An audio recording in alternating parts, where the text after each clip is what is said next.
ತಿಮ್ಮಾಪುರ ಗ್ರಾಮದಲ್ಲಿ 77ನೆಯ ಗಣರಾಜ್ಯೋತ್ಸವ ಹಾಗೂ ಕ್ರಾಂತಿವೀರ ಸಂಗೊಳ್ಳಿ ರಾಯಣ್ಣನ ಬಲಿದಾನ ದಿವಸವನ್ನು ವಿವಿಧ ಸಂಘ ಸಂಸ್ಥೆಗಳು ಭಕ್ತಿಪೂರ್ವಕವಾಗಿ ಆಚರಣೆಗೊಳಿಸಿದರು.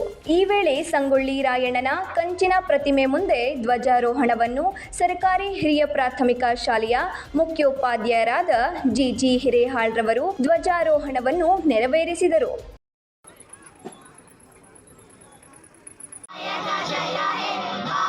ನಂತರ ಮಾತನಾಡಿ, ಭಾರತದ ಸ್ವಾತಂತ್ರ್ಯ ಹೋರಾಟಕ್ಕೆ ಮೊದಲು ಕಿಡಿ ಹೊತ್ತಿಸಿದ್ದು ಸಂಗೊಳ್ಳಿ ರಾಯಣ್ಣ.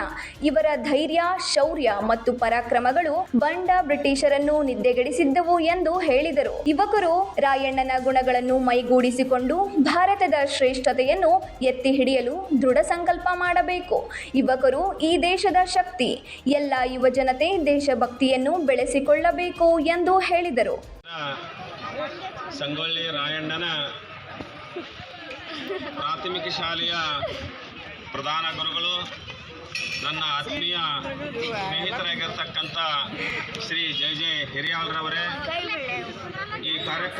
ಈ ಕಾರ್ಯಕ್ರಮದಲ್ಲಿ ರೈತ ಸಂಘದ ಗದಗ ಜಿಲ್ಲಾ ಅಧ್ಯಕ್ಷರಾದ ಯಲ್ಲಪ್ಪ ಎಚ್ ಬಾಬರಿ, ಯಲ್ಲಪ್ಪ ಇದ್ಲಿ, ಯಲ್ಲಪ್ಪ ಹಾಗಲದ, ರವಿ ಗಂಗರಾತ್ರಿ, ಅಜ್ಜಿಪ್ಪ ಜೋಗೀನ, ಬಸವರಾಜ್ ದೇವರವರ, ಸಿದ್ದಪ್ಪ ಹಾಗಲದ್, ಕುಬೇರೇಗೌಡ ಪಾಟೀಲ್ ಮತ್ತು ಪ್ರಾಥಮಿಕ ಶಾಲಾ ಮಕ್ಕಳು ಹಾಗೂ ಕನಕದಾಸ ಶಿಕ್ಷಣ ಸಂಸ್ಥೆಯ ವಿದ್ಯಾರ್ಥಿಗಳು ಮತ್ತು ಗ್ರಾಮಸ್ಥರು ಈ ಕಾರ್ಯಕ್ರಮದಲ್ಲಿ ಪಾಲ್ಗೊಂಡಿದ್ದರು. Yallappa H Babari, 9 live news, Gadag.